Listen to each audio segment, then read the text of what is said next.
All right. Good evening, everyone, and welcome to the 5th Independent Salary Commission meeting. Today is Tuesday, May 23rd. We'll be meeting this evening from 6 p.m. to 8 p.m. sharp, as I promised before. I am now going to turn the meeting over to Liam, who is going to briefly discuss the Zoom logistics. Do you want to see my?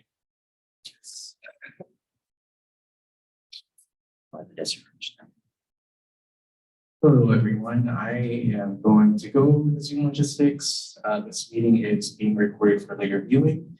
Copy of this recording will be posted on the Independent District Commission meeting website under past meetings and events. For today's meeting, we have closed captioning, ASL and Spanish interpretation. To access the Spanish interpretation, please click on the globe icon at the bottom right of your screen and select Spanish. To access closed captioning, click on the CC button on the bottom right side of your screen. Commissioners, please remember to change your chat settings to everyone so folks listening today can follow along. Please note that chat is part of public record. Community members listening in, we have the Zoom Q&A feature available. Feel free to submit questions or comments through there. Maybe able to answer all the questions today, but they also will become part of public record or public meeting record. You can submit public comments through our comment form online on our website or by emailing transition@portlandoregon.gov. And I will pass it back to Jeannie. Thank you, Liam. Okay, next slide, please. So now I'm going to pass it to Commissioner Gill to walk us through commission business. There, in your packet of materials, you received the meeting minutes from May 9th. Are there any edits or changes that the commissioners would like to make? If not, can I have a motion to vote on the meeting minutes using the fist to 5 method? Please put the number of fingers or a fist into the chat. Again, the number of fingers represents the strength of your yes vote. A fist vote is 0 and blocks the consensus. I will also vote. All right, looks like that is all set. Next, you all received a public comment report in your email. To date, we have received 11 public comments, including verbal public comment received during the last meeting. There are 2 additional public comments received since the last meeting, except for I believe we received an updated report just today. Jamie, is that correct? That is correct. You should all have an updated comment report, public comment report in your email, and it's also online on our website. Do any commissioners want to discuss the public comments further?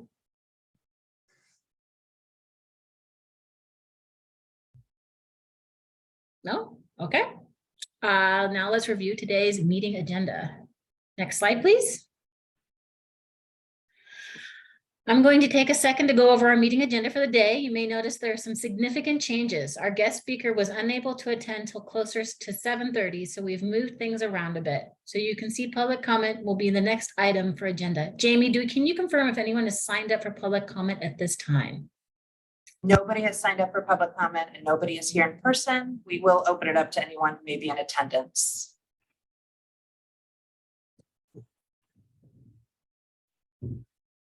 Okay. Period. All right, if there isn't any comment, we'll give people a couple minutes and I'll finish this slide and then we can see if anybody pops up. After public comment, we'll spend the first half of our meeting continuing the discussion about setting our methodology.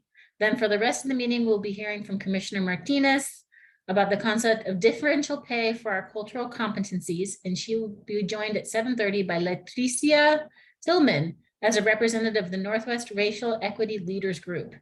Any questions about the agenda? Okay, I will turn it over to Jamie to hold public comment if there is any. Thank you, Commissioner Gill. Next slide, please. So we're now going to take public comment. Community members had the opportunity to sign up to make a public comment on the website. We have not received any as of tonight. If we did, we would have first called on folks who have signed up online and then folks who signed up in person. And if we had time left on the agenda, we'll open it up to anyone else who would like to testify. So If you haven't signed up to testify and you are in attendance in the Zoom meeting, you can let staff know by raising your Zoom hand or by putting in the Zoom Q&A that you would like to testify. Is there anybody in attendance who would like to testify tonight?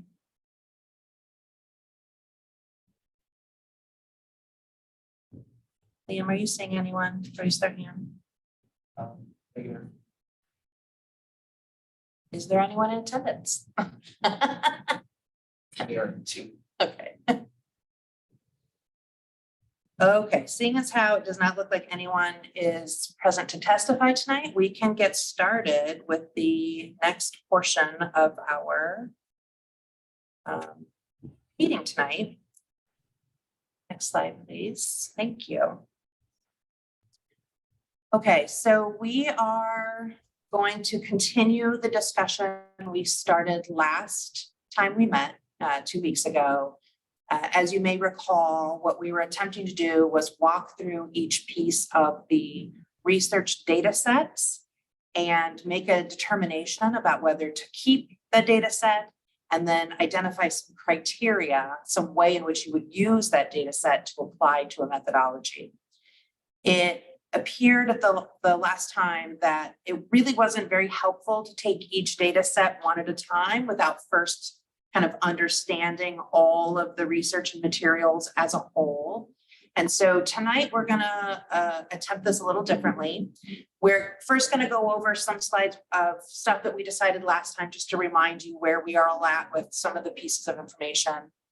Then Barb is gonna walk through the remainder of the pieces of data to give everyone the opportunity to ask questions about it, clarify the information. And then we're gonna circle back through through the slides, and Commissioner Angers is going to then kind of facilitate a conversation about how to utilize that information. Does that make sense to everyone? Are there any questions about that or thoughts? Seeing a thumbs up. Commissioner Cooney? Hi, I just had a quick question. So I didn't get a chance to read through all of the public comments, but I noticed that the Portland City Auditor did provide a bunch of data about the auditor's office.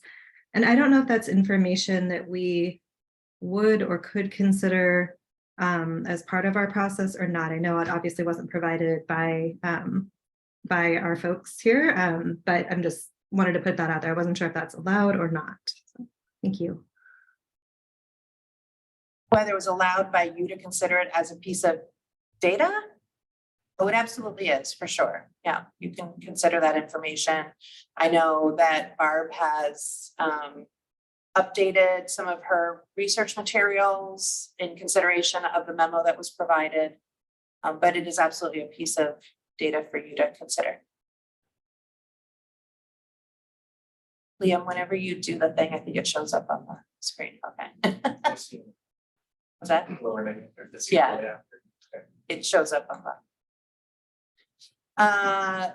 Does anyone else have any thoughts, comments?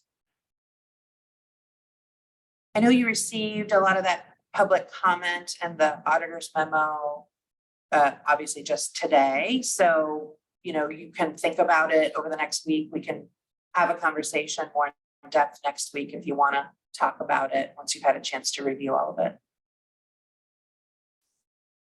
Commissioner Johnson?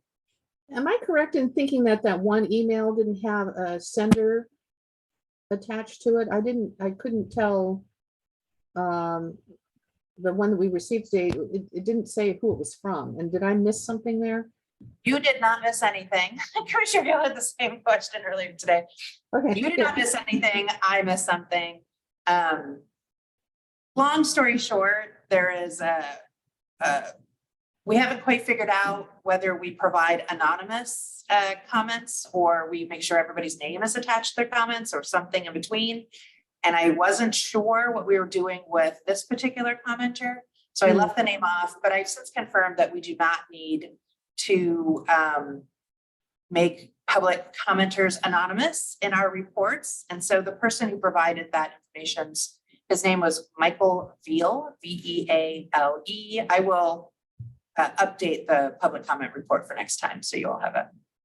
Okay, so did he have a job, was there a, did he have any credential that he listed with his response? Is he just a interested party who knows quite a bit and writes very well and has a lot of ideas about this? Or is he from an organization? It's a little, so do you know anything about this person? I mean, was there anything attached to it? I'm coming, Yeah, let me find out really quick. Hold on. okay, I don't know. I don't remember off the top of my head if. But I'm finding his email right now. Going to his signature, it just says regards, Michael Veal. okay, So no credentials attached. okay, It's just an Outlook account, so just a public comment. okay, thank you. Any other comments before we move on? Okay. Next slide, please. So I just want to remind everyone about the guiding principles that you all decided on in your last meeting. First, the pay will open opportunities for historically marginalized communities and will not be a deterrent to running and holding office. Second, the pay should be based on examining a range of data, be fiscally responsible, and consider the city's budget, the public, and the elected officials. 3, pay should reflect the city of Portland's values around anti-racism, equity, transparency, communication, collaboration, and fiscal responsibility. Are there any additional thoughts or comments about the guiding principles for the methodology?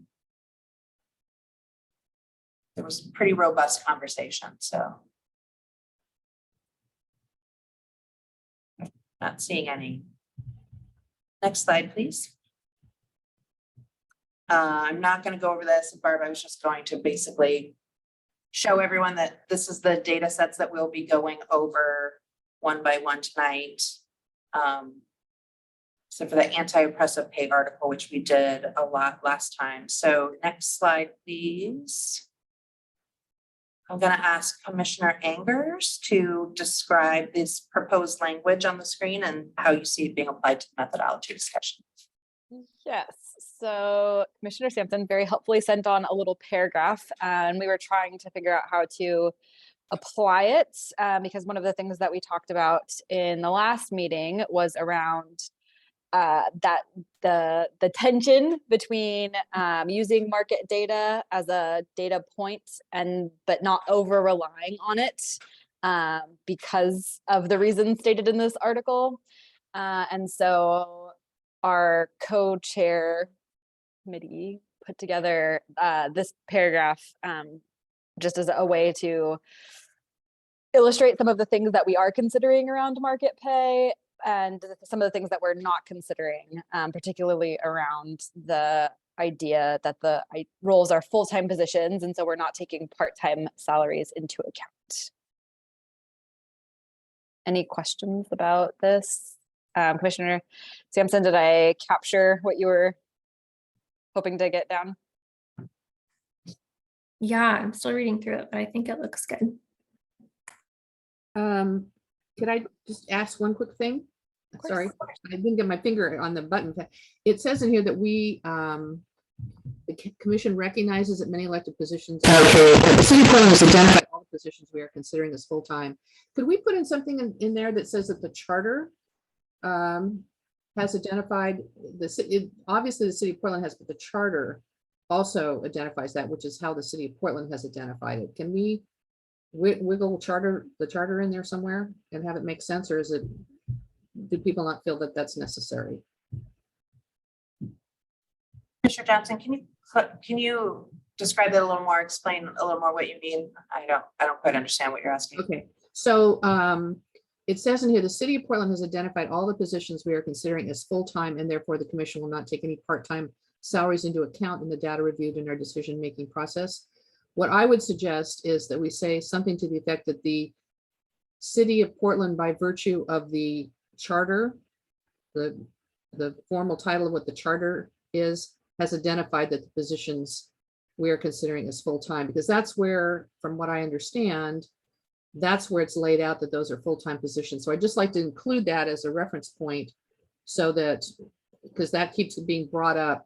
And I think the city needs to be able to say, these are full-time because the charter mandates that they're full-time, not that we have determined that, because it's really the voters who determined that those are full-time positions, because it's in the charter language, which they voted for. Does that make sense? I think I so. think- So I, go You ahead. could just add the charter, whatever the former charter, and the city of Portland. Yes, And- yes, because what you could say is because the charter, whatever the title of the charter is, mandates these are full-time position, the city of Portland has recognized that these were something along those lines. I just, I have to think about it for a minute, but I think something along those lines makes it clear to everybody that this wasn't something that the city just sort of went off and figured out, and it's the charter. So we might just say something because the charter, Well, you could just say the charter and the city of Portland. yeah, Like that's together. fine. Yes, that's good. Yeah, Yes. And whatever the real title of the charter is. yes. And the cost of living, Yeah. very expensive. That sounds lovely. Commissioner Martinez? Thank you. I think that to the point of Commissioner Johnson, it'd be great to say something to the effect of as elected or as voted or as decided by the voters of Approved, the city of Portland. as approved by the charter measure, something like, because we approved it, so. Because Yeah, I think that you. this would be an important element when we go to the community to identify what are the things that we are recommending and what are the things that we did not make a decision over, Mhm. so that we are focused on the things that we have agency over. Mhm.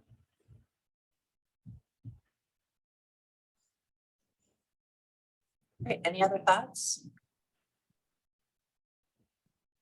Commissioner Angers, would you like to take this feedback and workshop a new draft to provide to the commission? It sounds like it's just changing the last sentence Mhm. And saying the charter and the city of Portland have voted or have. Commissioner Sampson? Sorry, I know we were at the point of moving on. The third point about market averages from cities with comparable populations. And I don't think we've quite nailed down what pieces of the data that's been collected that we're going to use, but we do have a couple like Beaverton, Hillsborough. Maybe it's just those two. So I don't know if we want to say like with comparable populations or within the local market. I'm Sure. not sure their populations off the top of my head, but I think they're a little bit smaller. You could say, and regional and national comparable populations or something.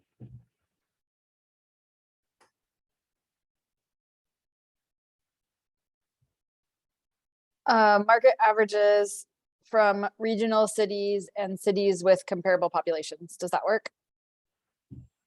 Okay. Great. And Jamie, I can edit this and send it along with the wording that we've agreed upon, of Thank you. course. Anybody else have any thoughts about? This is not final. We'll have a chance to go over at the end, but this is just the next. Yeah, I think we can move on to the next slide. Great. So Okay. starting with the slide, we're going to have Barb walk through all the data sets from this slide. There's about 7 of them. This is your chance to ask questions, get clarity, discuss the information, and then we're going to, again, circle back around. Commissioner Angers will facilitate a conversation about how we apply them as criteria. Yeah, good evening, everybody. This slide represents your request for information about our elected officials' current pay. So the first column shows what our elected officials currently earn, annual salary. This salary was frozen in 2018. The second column represents what pay would be if the elected officials had received cost of living increases comparable to those that the city's non-represented employees have received. And then the third column shows what salaries would, well, it shows the total cost of these positions with the cost of living as well as benefit costs added to each salary. And also on this slide is a list of the benefits that our current elected officials enjoy. Are there any questions? Yes, Commissioner Johnson. We put in there that when we get to the column where it says COLA plus benefits applied, that the benefits are equal to 50% of the gross wage. So people understand the additional amount specifically, because otherwise you don't know the 238, what the benefits actually mean, but that it's that 50% in there, so that's reflected in that header maybe. Absolutely. Thank you. Yeah, and confirming that when estimating position costs, we do add 50% to base salary to represent benefits. Yeah, thank you. Any other questions? Yeah, Commissioner Medras. Yeah, from the charter and from what we know and is available, do we know that there will be similar benefits to be mapped to the counselor's package ahead? Is that something we know and therefore can apply? I am not aware of any conversations about benefits for electeds in the future. Okay, so this is helpful in terms of what's been done in the past, but we don't yet know what would be included for the package for counselors ahead. That's correct. That's my understanding. And Barb, who would Okay. hold that conversation? Would that be VHR? I don't know. I can do some investigating and see what I can find out. We'll look into that. Follow up. Great, thank you. Any other questions about COLA and benefits? Let's go on to the next slide. This is a slide representing pay gap trends in Oregon. And so by rates, I should remind everyone that these slides represent summaries of information that you've received. So there is more robust information about all of these subjects that you're welcome to refer to. But in summary, looking at pay gap trends in Oregon by race or ethnicity, you see that, and we don't have this broken out by gender, but I believe you do have that detailed information separately. But we do see that for every dollar a white person earns, that's 92 cents for a Black person, 67 cents on the dollar for Native American, American Indian demographics. It's $1.10 for Asian Pacific Islanders, 67 cents for Hispanic Latino populations, and 76 on the dollar for people who have identified as multiracial. I will say that this data represents what we call the uncontrolled pay gap. So this is aggregate data for all jobs. There is also data for the controlled pay gaps, which looks at pay for various demographics for one job among different demographics. So this is the uncontrolled pay gap for Oregon. Again, the devil is in the details. When, for example, when you look at Asian and Pacific Islanders, that is, that category or title represents a very broad demographic, and so you can find divisions in that demographic that would present very differently in terms of earnings per dollar. So this is a broad summary. Are there any questions about this data?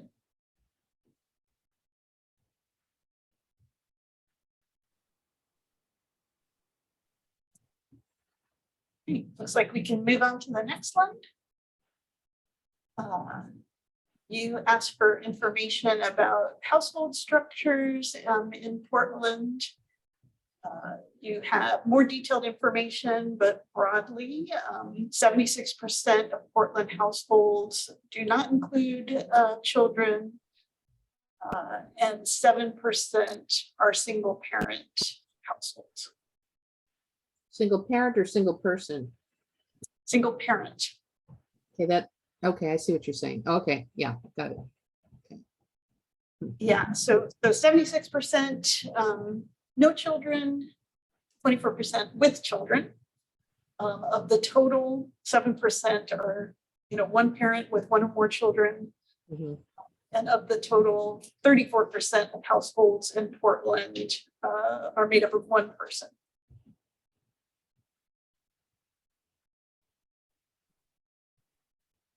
Before we move on, I have put in an additional request. Sorry, commissioners, but I asked if we could get this same information disaggregated by race to see if there's a distinction. And I think that you're looking into that. And if we get that information, we'll provide that for the next meeting. Commissioner Martinez?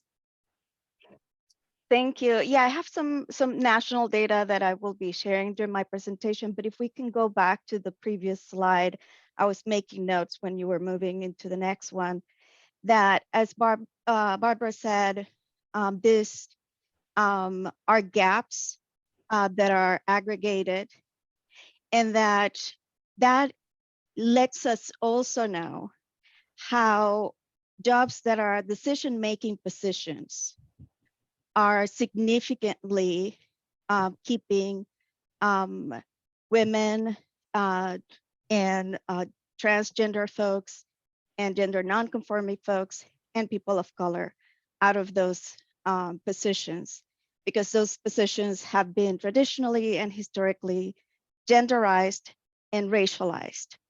And while when we compare from one same job to another, the gaps are smaller. When we see the whole picture, what we see is that disproportional lack of representation of people of color, immigrants, women, and trans and gender non-conforming folks. Thank you, Commissioner. Yes, and in the control data as well, where you might have more parity in earnings, you still would have, fewer representation of people of color. So, yeah, I want to support that statement. Next slide. Any other questions or comments on household structure?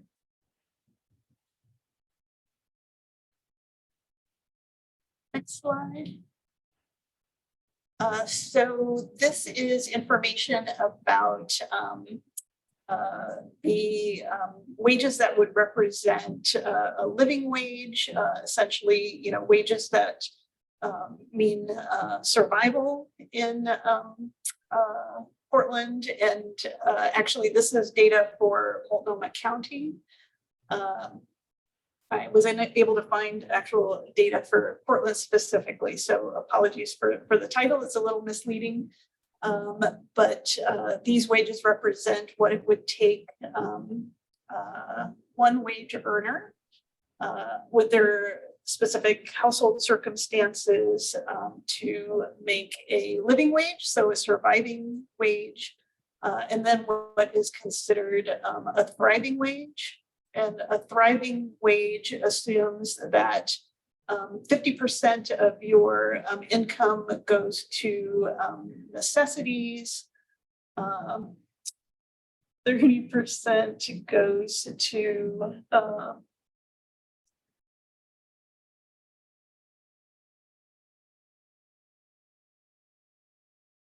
30% goes to savings and managing debt, and 20% would go to leisure costs, discretionary spending. So this is data for one adult with 0, 1, 2, or 3 children. Distinction between a living wage and a thriving wage. And I'll go ahead and go to the next 2 slides before asking for questions. So this is the same information, but for 2 adults with 1 working.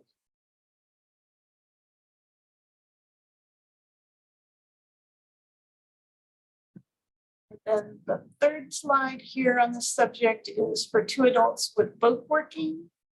And I apologize, the last thriving wage line should be doubled. Right now you see that the living wage looks like it's more than the thriving wage. So the thriving wage on all columns should be doubled. I will update that with a correction and get that to you. It really represents what one of those adults would earn, and then the second one would have to earn the same amount.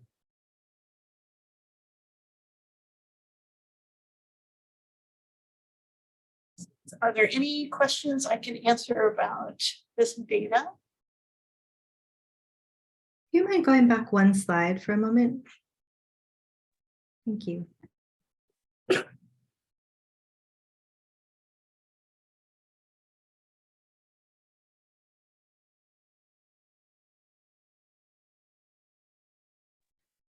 Can I ask, I think I'm probably missing something. So in this case, if there are 2 adults and 1 is working, I'm struggling to understand why that pay is lower than it would be for 2 working adults in the household. I'm missing that.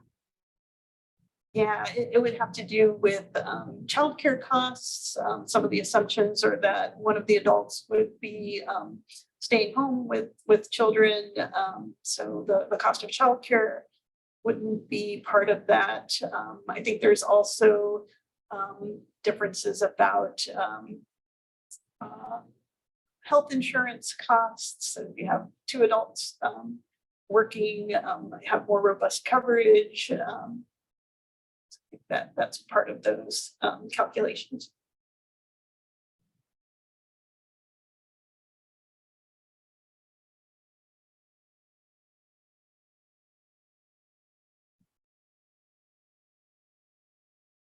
All right, next slide. Next slide. Right, so this is market data, summary of the market data you requested, and you have the more robust detail was provided to you separately. So we looked at cities with across the country with comparable sizes. We identified the 10 closest cities in population to Portland, 5 that had slightly larger populations, 5 that had slightly fewer population. And then we also added the regional data that you requested. So they're all aggregated. We did not find information for every city that was on that list, but for those that we did, this is the result. We did add a geographic differential so that we are comparing Portland dollars to Portland dollars. And I did take the liberty of adding a few market matches to the auditor market study, simply because we couldn't find enough matches with the data set that we had with the closest national populations and the regional. And so we found a few others that were national, that were somewhat not too far from the 10 closest, just to provide a more robust data set. And so it looks like in terms of the mayor, Portland is lagging the market average. In terms of city council members, Portland is a little ahead. And in terms of the auditor, Portland is lagging the market. Any questions here?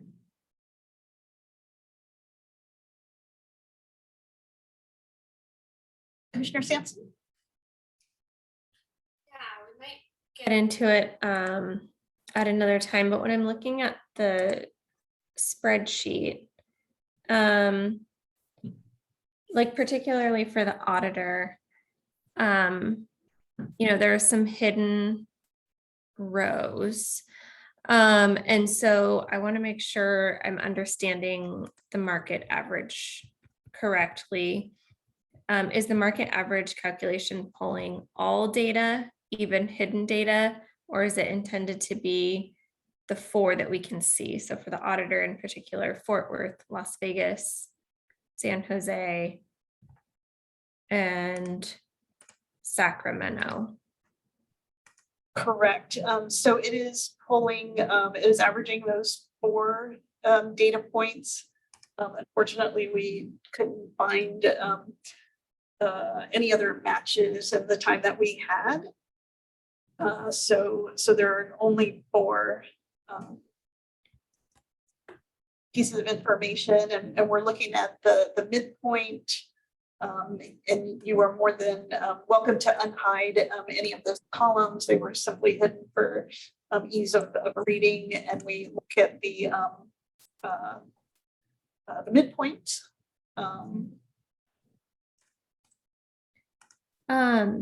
Okay, I'm going through and trying to unhide, and it's not doing it for me, but I'll keep playing around, just because when I look at the midpoint versus the geo midpoint should be less, and it's reflected as higher than the midpoint. So I think if I just look at those 4 with the geo, it's really close. Actually, it's like 167. So I'm just getting different numbers and trying to follow the average. I think for some cities, you'll get higher rates, and some you'll get lower.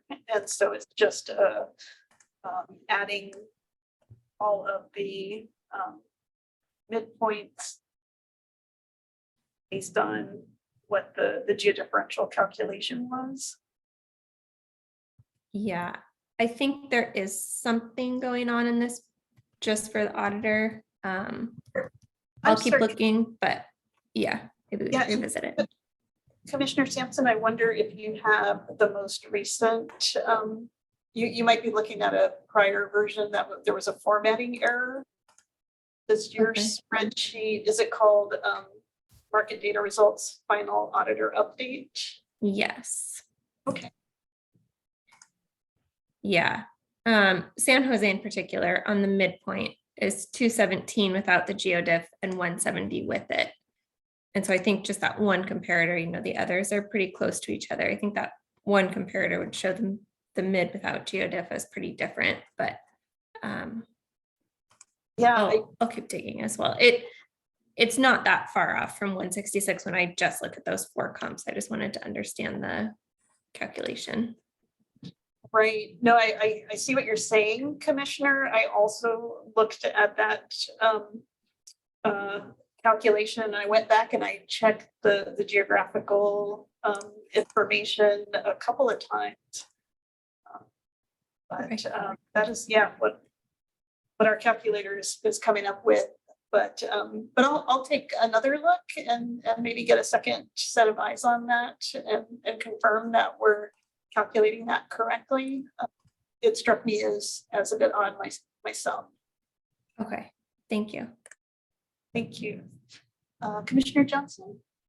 Yes, I just took a brief look this afternoon when with the letter that came from the auditor.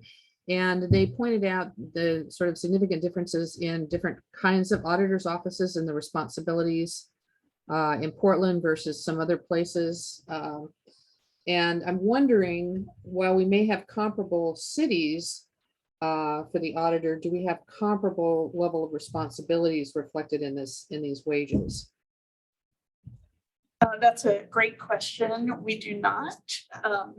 These were the main piece of information was that these were auditors over all city activities.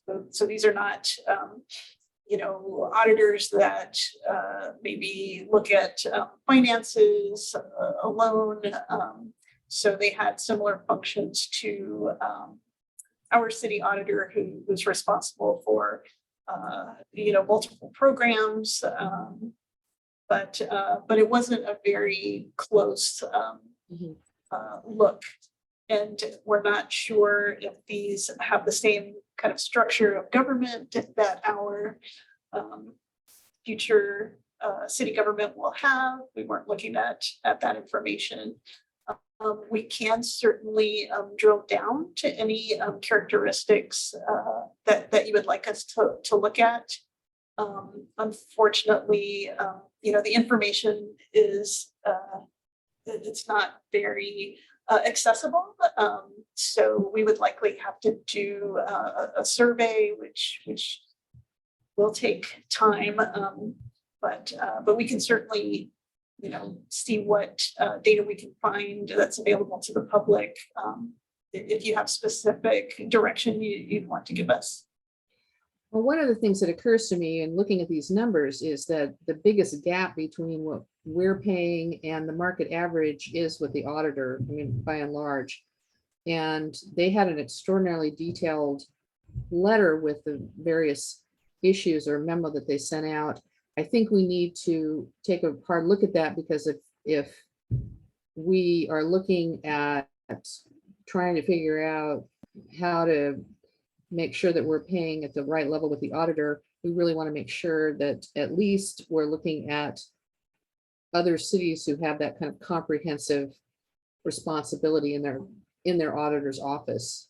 And they had some really good information in their letter. So we might want to just, in light of what they've now provided specifically, might want to take a look at that and see whether that market average, based on what they've talked about in their really lengthy memo, is reflected using some of that information, because it is, I think it does kind of make a difference, because there's a big gap there. And if we need to work on closing that gap, I think we really want to have good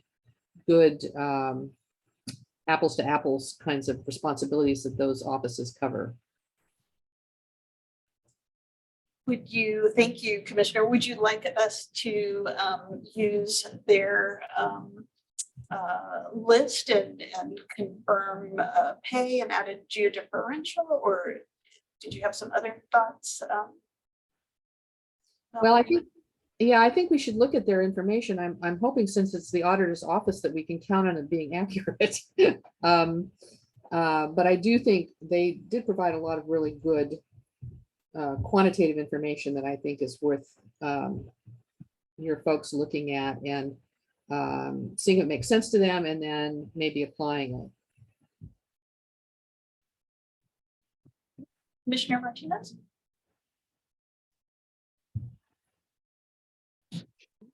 Thank you. I have similar curiosities, and I guess the core of it, if it's would we have access to information that describe the scope of responsibilities of the positions, the auditors that were used to arrive to the market average? So that if we have an auditor in Portland whose responsibilities are much bigger or much smaller, or just simply underpaid. So that would be a cue into what's this difference. And similarly for the mayor position is not as big as a gap as the auditor. But I think that that is at the core. Do we have access to description of scope of responsibilities that would give us an idea of how this is skewed, or it's similar but we pay different? Yes, the auditor description that you received does capture the current responsibilities as well as the future responsibilities, as far as I understand. So we do have, I think, robust information on the scope of that work. And we did use that to compare to the matches that we were able to Okay. provide. Thank you. So the content of the description was used to compare and not just the title in different. Okay, thank you so much. Yes, absolutely. Thank you, Commissioner. Commissioner Johnson? I think we did in that first meeting almost, I think Jamie confirmed for us that the auditor's responsibilities are not going to change through the new charter, that responsibility as they currently have it in their office is going to go move forward, as opposed to the other two, the council and the mayor's positions changing. So I just want to confirm, Jamie, I think you said that way back in, I don't know, back in the past, March.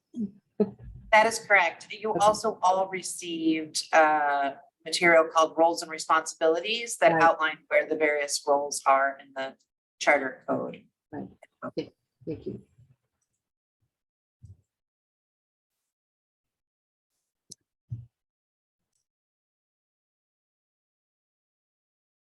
Any other questions or comments? Okay, next slide.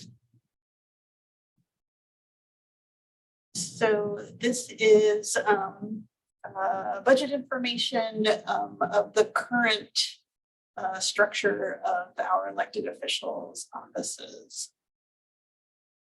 So we just made an average of the staff members for our council members, about 13 and a half staff on average. The mayor's office is 26 and the auditor has 36.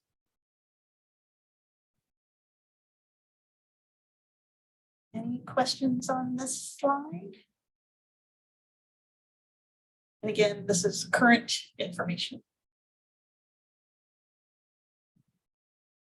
Next slide.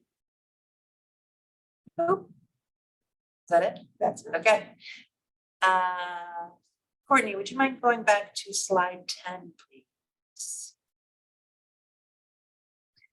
Can I just ask a quick question? For the staffing, was that number of people or FTE? FT. Thank you. So now that you have reviewed all of the data that you've asked for in full, we're now going to go back to the start and facilitate a conversation about how it applies to your methodology. Commissioner Martinez? Yes, thank you. Any chance we have information about how the staffing numbers compare to staffing numbers in comparable cities? No, we don't have that information. We can ask for it. It would likely, well, it would involve a sending out a survey to request the information. Typically, that information isn't easily accessible or accessible at all, simply from, looking at the public record of various cities. Yeah, the difficult thing with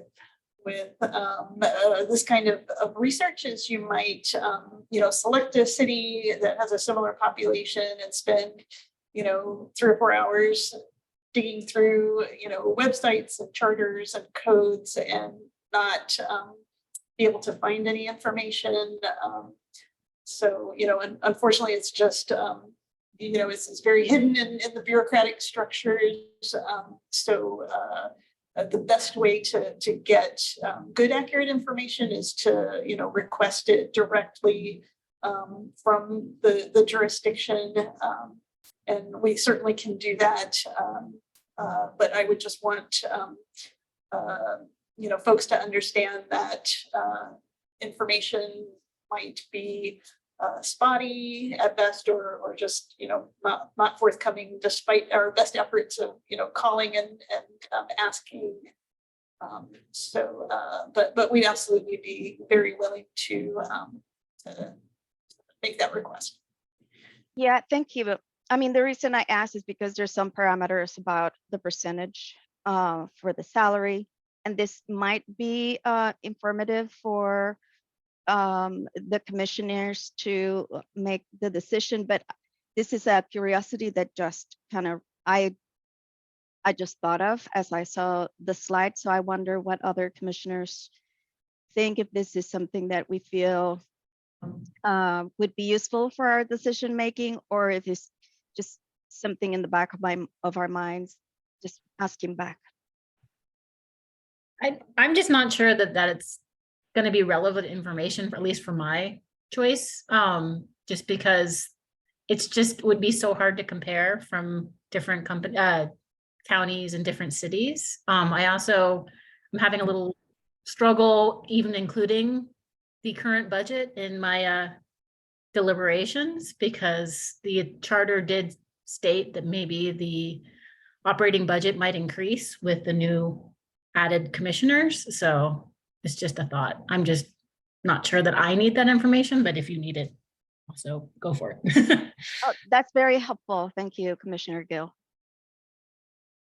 Commissioner Gill, you're also correct in that the staffing structures for the new form of government have not been decided. The budget for that staffing has not been decided. So whether or not staffing is relevant to your conversation, you can decide, but there isn't going to be any really relevant information about future offices anytime soon. And maybe not before you are expected to decide on the salaries of the electeds.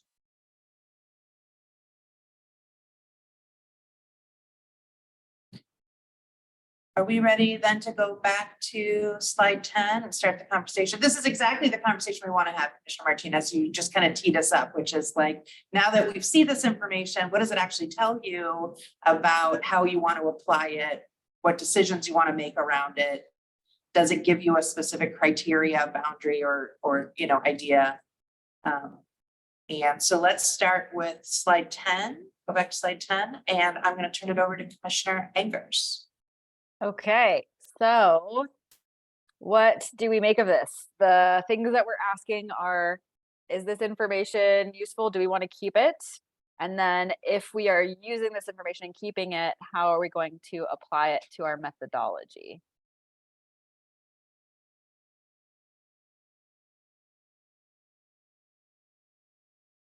Commissioner Medras? I don't have an answer to that, but I do have a question that will inform how I and maybe others are thinking about the data. Are we going to be allowed to make a recommendation on a salary that has caveats? And I know that's very it complicates everything, but even just responding to the exact point around, we don't know the staffing, we don't know the benefits.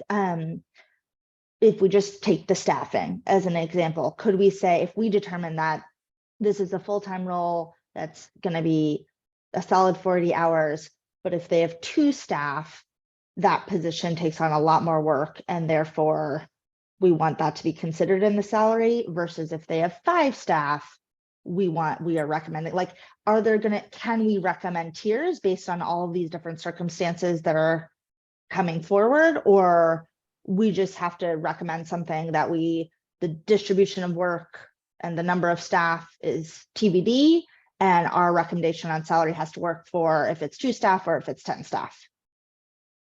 Does that question make sense? Yes. The question makes sense. I believe that you can, based on the fact that it is not prescribed in charter, that you cannot. So, but I will need to follow up with our city attorneys specifically about that question, And- just to be sure that that's. And I don't want to use that example as a like, and then in like these 800 different scenarios, given all of the different things that are still to be determined, but I do think some of this data we may think is more helpful if we know that we could have 2 recommendations based off of different decisions under different commissions or bodies later on. So I think that the structure of, are we just making one salary decision, and therefore does this data lend itself to that decision, is one consideration. And then another consideration is, if we're making maybe 2, maybe 3 salary recommendations based on other decisions ahead, then we might be more interested in other data sets. I'm sorry for overcomplicating it. That might be actually too complicated, but it just strikes me again and again that there are all of these decisions that are so critical to then understanding what is the scope of the comparison, what is the scope of the role, that if we cannot make those decisions, which we definitely can't, and we cannot know what those decisions are, maybe we set it up so that we say, if X happens, then Y salary, and if Z happens, then B salary, to allow for more alignment ahead. Certainly approach. I would also suggest that that could become part of your documentation and recommendation for future salary commissions to consider. Mhm. The salary commission will be seated every 2 years. And so I think that timing allows for some fairly, quick turnaround on issues or things that you weren't able to consider that become relevant at a later time. The future commission can consider them and readjust based on the new information. But I will check with the city attorney office and let you know. Commissioner Johnson. Well, one thing I think that we can specify specifically is that, and again, this is something we can vote on, but I think we definitely want to specifically say that the benefits that are currently in place for non-represented employees and for the elected officials now should remain at least consistent, and that this is a fully benefited position. If we wanted to recommend additional benefits, I think that's fine, but I do think we should just sort of as a bottom line, a baseline, specify that the benefits will remain.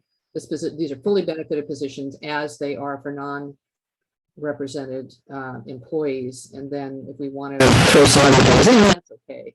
But I think we could take that off right soon, or at least vote on that. We don't have to. I'm not saying that we agree to it. I'm just saying I think we should make that decision fairly easily, because I can't imagine that we would set up a separate benefit package for the elected officials, knowing all the work that goes into sourcing benefit programs, and also these are really good benefits, and I think it would be hard probably to get them anything better if the group is smaller. So I would at least like to think that we put that, maybe we don't vote on it right now, but we park that so that it's not, again, we don't want to create confusion and think that people are going to worry that something's going to change And that we're gonna have to, come up with a whole different benefit package that is the same or equal, but not what they're getting now,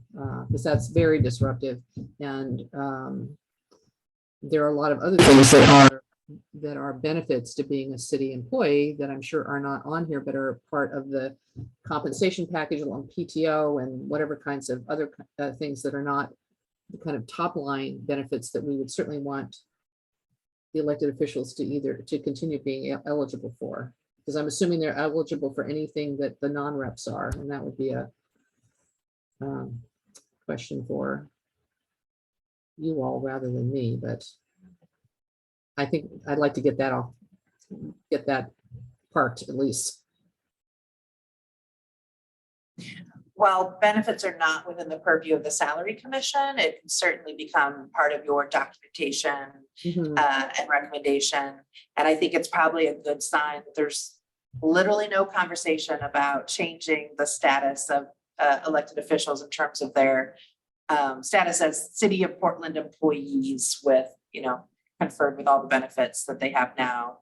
If that changes, we'll certainly make you aware of that, but we can document the desire of the commission to make sure that benefits are applied as they always have been. Commissioner, I don't mean to take this over, Commissioner Akers, I'm sorry. Go It's ahead. okay. I didn't want to like jump back in either. Commissioner Martinez, we would love to hear from you. Thank you to both. I was wondering about I think that the fourth column in this slide kind of goes to speak about total rewards or total compensation. But I'm curious about several things. One of them is PTO, particularly thinking about the flexibility needed for multi-generational families, for single mothers, and also which EAP program we have. Some EAP programs include childcare discounts or discounts for childcare, I should say. And that is by some elected officials in different areas of the nation, named as a big variable to be able to participate in their role. So I know this doesn't go into, but I think it would be great to have a total rewards that is not only benefits, but also for us to know if the benefits include resources that would make it better for individuals who have historically not been able to participate in elected office.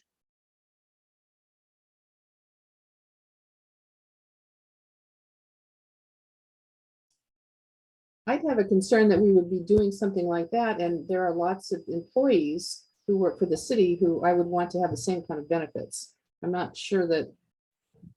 And it sounds, and I feel like Jamie, but it's something that we can consider, like we can consider anything, but it's not something that we can have any influence over, and we can include it in our documentation. But maybe if in the limited amount of time we have, we can focus on what we do have authority over.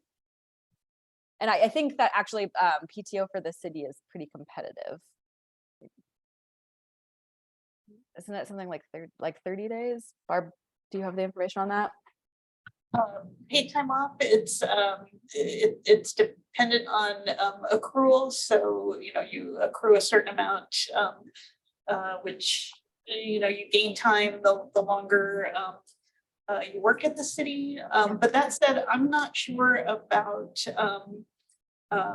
elected officials and paid time off. I'd have to look into that. I'm not sure if that is part of their package. Okay. I'll find out. Commissioner Cooney? Hi there. I feel like it's helpful to have some of this information, but also want to recognize that benefits are usually negotiated a little bit differently each year. So I worry a little bit that if we put too much importance on that, it might be different by the time these folks are elected. So just wanted to put that out there. Thank you. Two points to that. I completely agree, Commissioner Engers and Cooney, that we have a lot of data. I also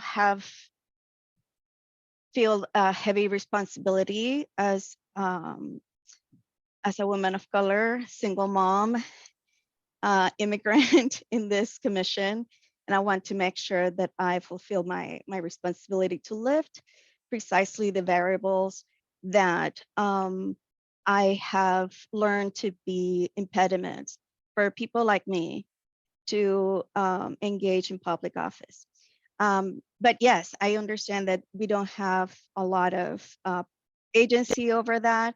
I'm wondering, Jamie, if when we make our decisions, is there space for recommendations that would align with the spirit of the charter when it comes to representation of historically underrepresented communities? Yes, you absolutely have the opportunity to document all of your decisions and create a report with recommendations about things you would like the city to consider in the future.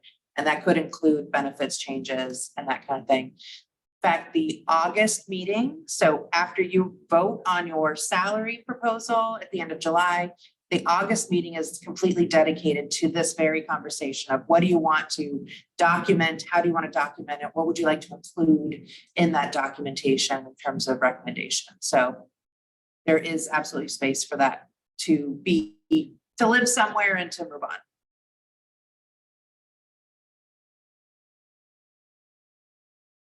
So as far as the information that we have in front of us, and Commissioner Martinez, I absolutely hear you and think we can definitely bring that up in the documentation. Are there numbers here that are important? Are there other things that you're noticing or seeing that you would want us to use in our methodology? I would say the numbers, the 2023-24 salary with COLA applied is really important. You know, we kind of went through this exercise last time of like needing to be really specific. So I'm just thinking through that phrasing and how we use it. But the current salary, the knowledge that it's been frozen since 2018, while non-represented have continued to receive COLA. And with the application of COLA to maintain these salaries in between salary commissions being a likely avenue that we look into, I think this data is really important. So one thing I've kind of been thinking through is, do we look at what wages would have been had they been maintained over the years with a cost of living adjustment, comparing that to the external market data, or perhaps even combining that with external market data to come to our final, or not final, but initial salary recommendation. So yeah, I can think on wording if I need to be like way more specific than I am right now, but I do think that we need to use this information.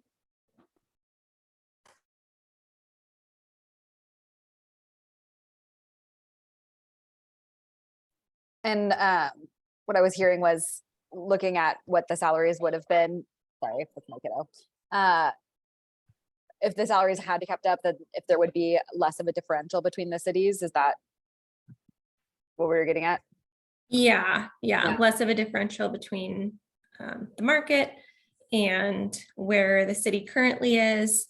And then in the case of the commissioner, I think that could be a really important data point as well, because the market does show that the city is leading, whether or not we agree with that based on the thriving wage and living wage data and everything else that we're pulling into our analysis. I'm not sure if we will agree with market data solely, or if we will really want to rely on what that wage would have been with a cost of living adjustment. Okay, so maybe part of our methodology is to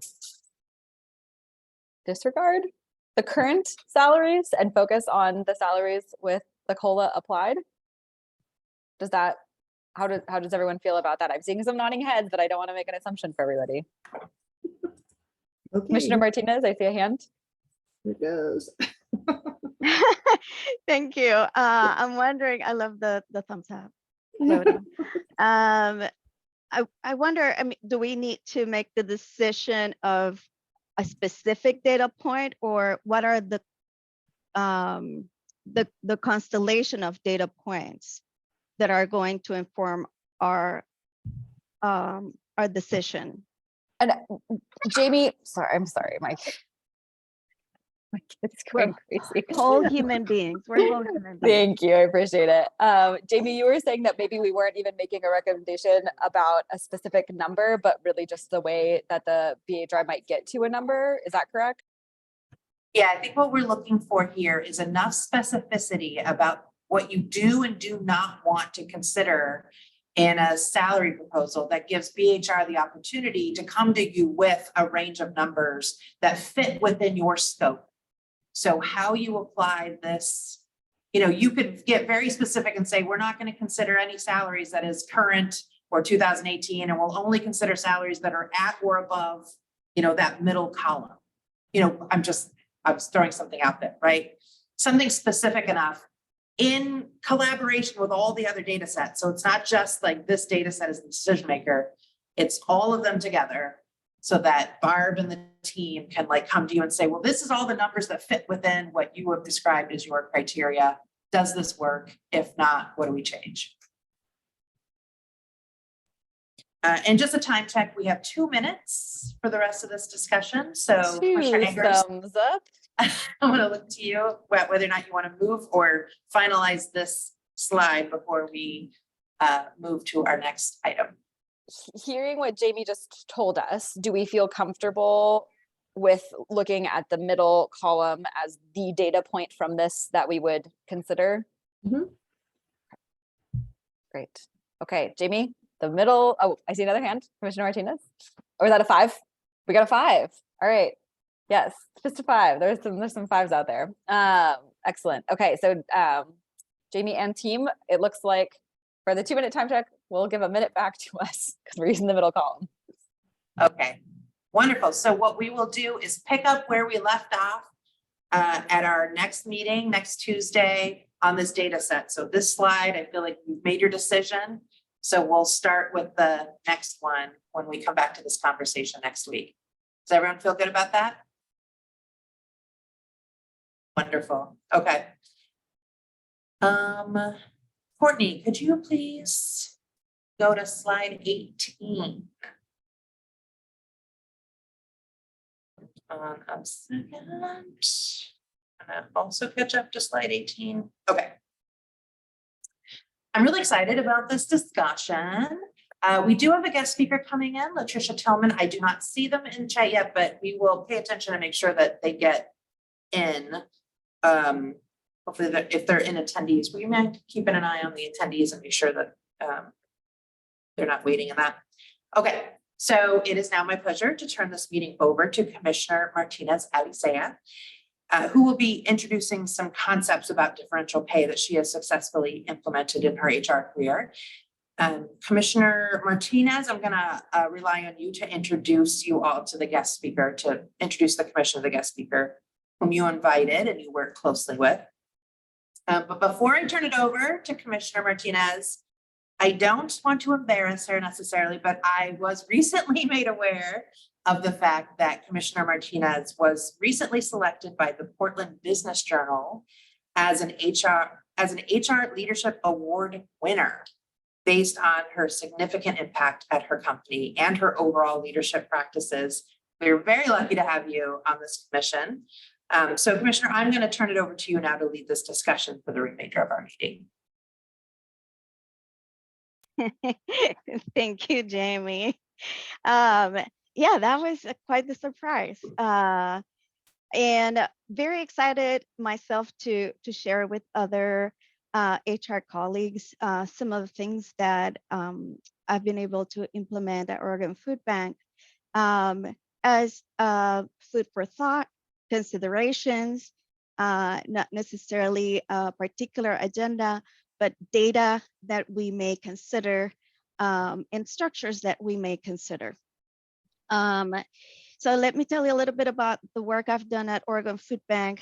I've been there for about 5 years, and my role is as the HR director of the organization, also the equity director and the organizational development director.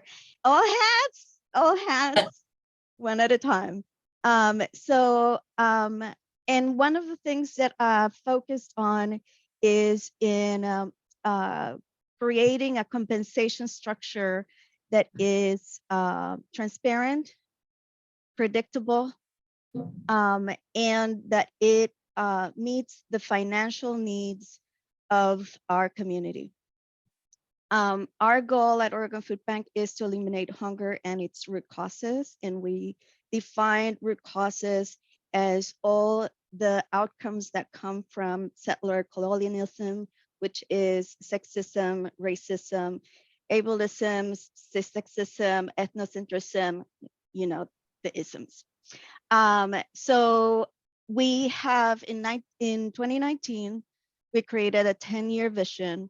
And one of the main concepts of the vision is that folks who experience hunger and the drivers of hunger are the best equipped to be leading in ending hunger. Not because we want to look like the community we serve, but because we want to have the perspectives, skill sets, and experience that we need in order to be the most effective and the most relevant in creating solutions to hunger. My hope is that we then apply that to an inclusive and thriving democracy here at the City of Portland. The charter has very similar goals, very similar in spirit, and I hope that we can, as I share with you what we have done at Oregon Food Bank, that we are in the back of our minds thinking about how is this relevant, how can this be informative, if at all. Again, this is food for thought. So I'll go ahead and share my screen. And let's see. And it's in the wrong slide. Woohoo, look at that. Okay, so this is segments of a presentation I created precisely on the topic of designing a pay equity plan. The first data point is things that we have covered in one way or another. Let me,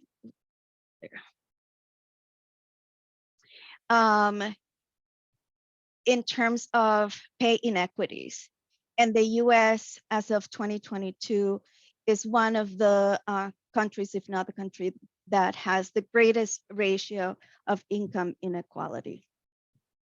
One of the things that we concluded from that is that at Oregon Food Bank, we didn't want to base our compensation decisions solely on the market, but that we needed, in addition to that data, to apply an equity lens.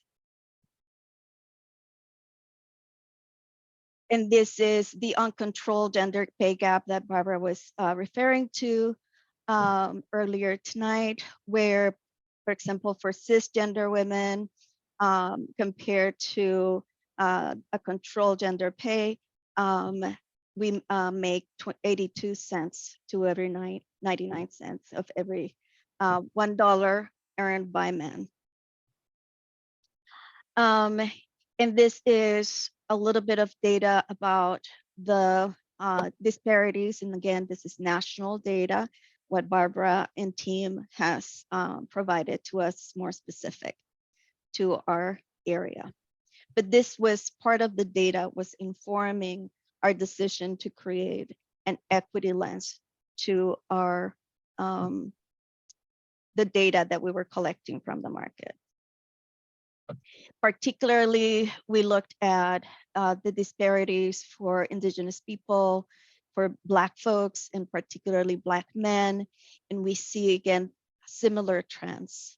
So this pattern, one of the things about a theory is that it should be able to predict social patterns, especially social theories.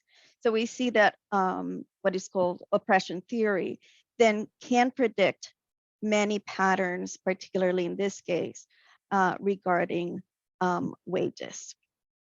And again, the how Black women share in low wages and high wage jobs. And this goes to speak about how the uncontrolled number gets to be so different, not only because of the wages themselves, but also how they are positions that are genderized and racialized. These are median annual earnings for workers with bachelor degrees.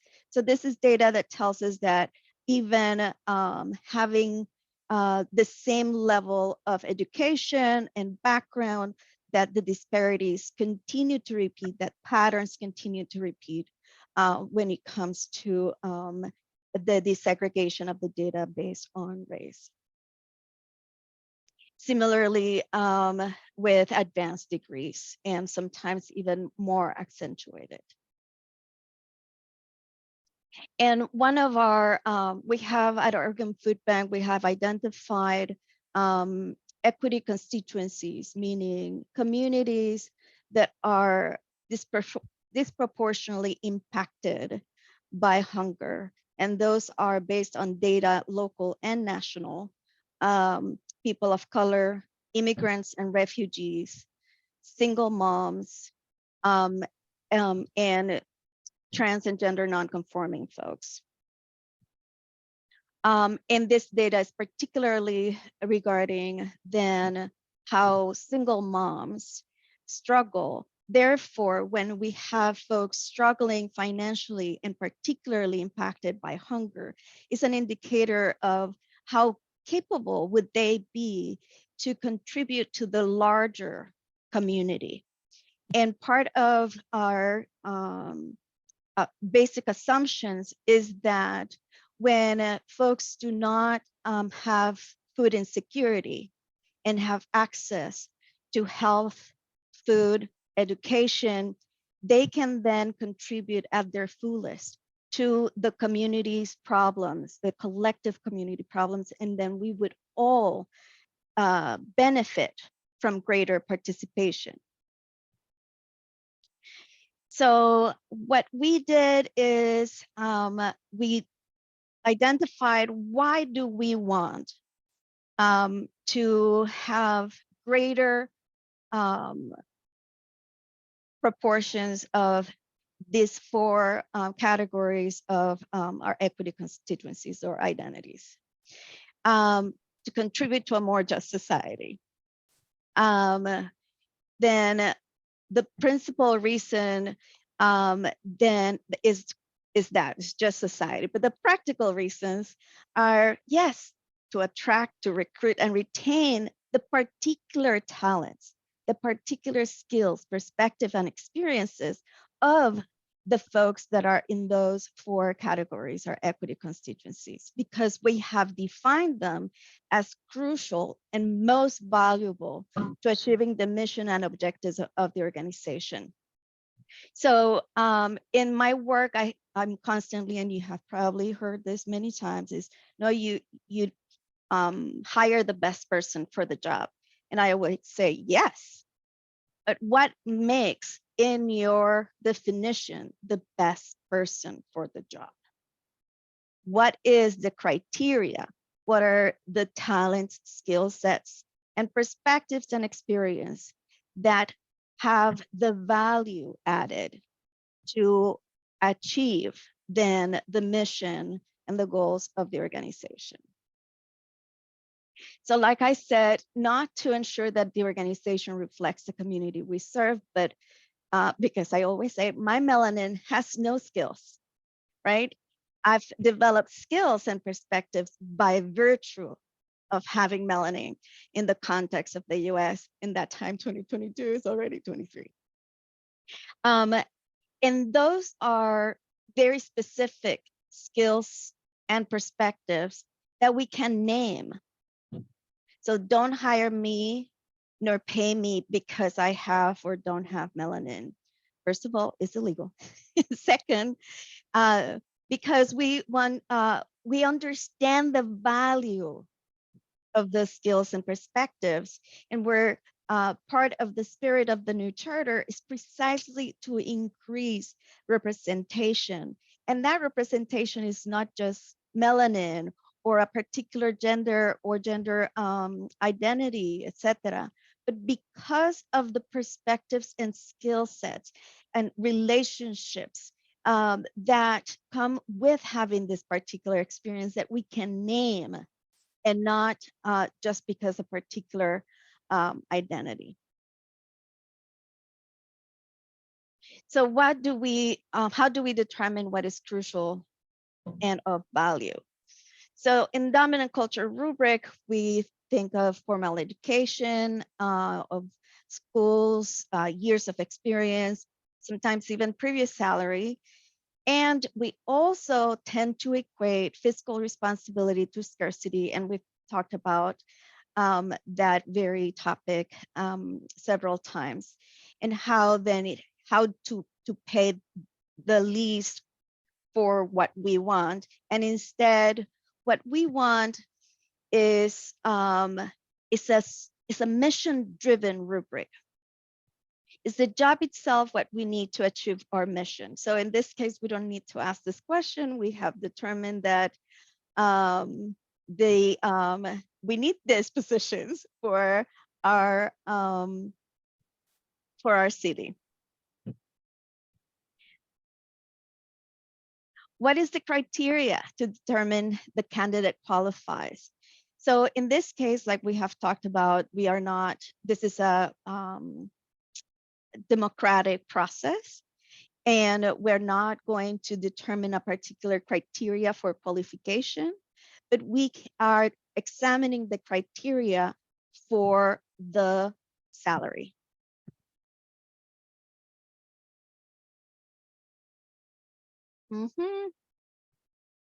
So one of the things that we have introduced into the process at Oregon Food Bank is that we offer our best compensation. What is the best offer we can provide that fairly translates what we value into money in the context of our industry and capitalist system? So like I said, in the 10-year vision, we identified what are our priorities, who do we need to hire and keep. And Oregon, particularly in Portland, we have a high turnover of people of color in different industries and organizations, because not only is about our capacity to recruit, but our capacity to retain tends to be very, very low. So who do we need to achieve our vision? Who are we still missing and why? And again, our charter is explicitly speaking to the fact that we have historically been missing representation from communities of color, from poor communities and areas in the east area of Portland. So then we identified what are the specific perspectives and skill sets derived from the lived experience of systemic oppressions that drive hunger. Then we created a compensation philosophy that that created a different way of valuing our compensation. And we changed the basic assumptions. Our philosophy is that people want to do meaningful jobs for fair wages that are livable and keep them from food insecurity. And it was approved in 2020. So we basically are changing a paradigm at Oregon Food Bank. So we are assuming that hunger has its root causes in its systemic inequities. It assumes that we need to have tools and resources that assist in the shifting at a personal, relational, institutional levels. And that is something that the city of Portland has been engaged in for more than a decade now.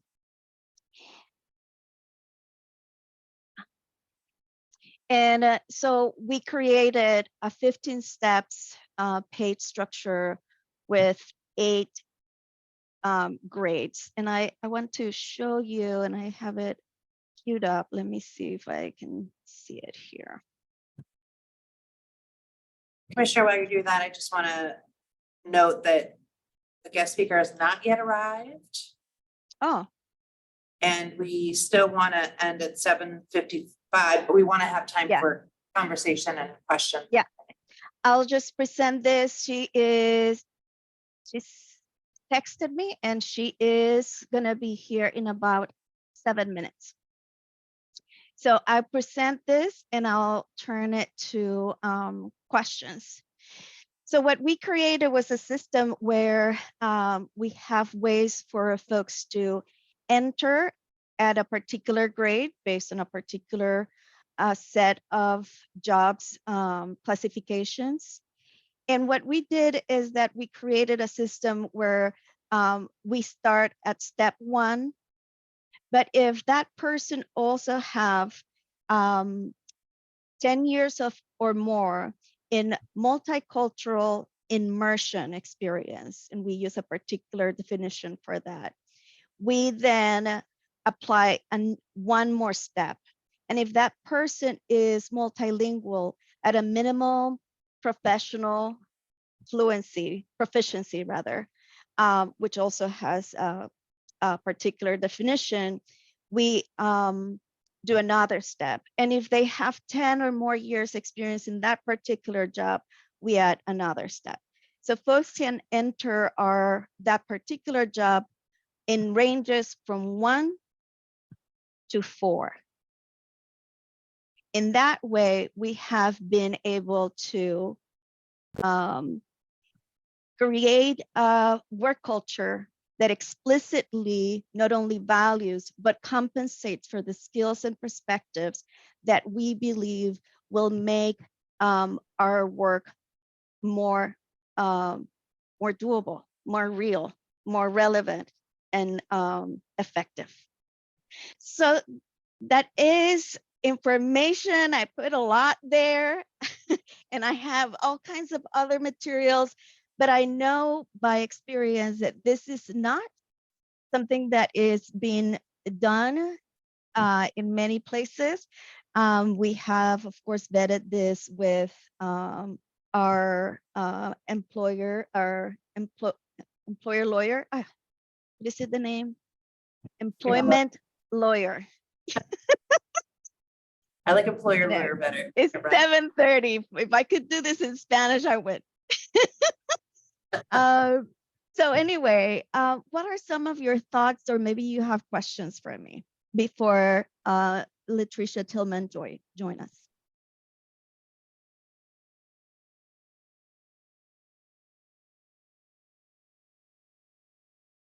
I would love to know what I know you said that you had definitions around both of the steps, but can you share those definitions with us? Yes. Yes, I can. And I have them here. If you have them in document, maybe you can put them in chat. Oh, yeah. Thank you.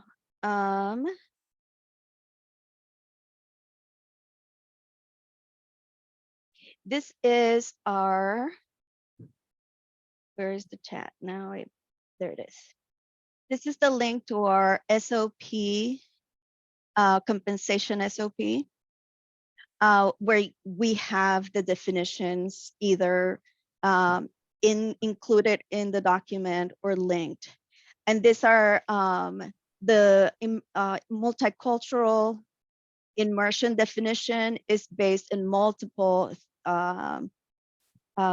sources in intercultural studies.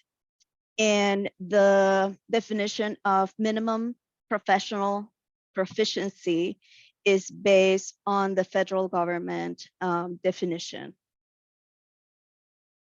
And I think that is also linked in there. Go ahead, Commissioner Cooney.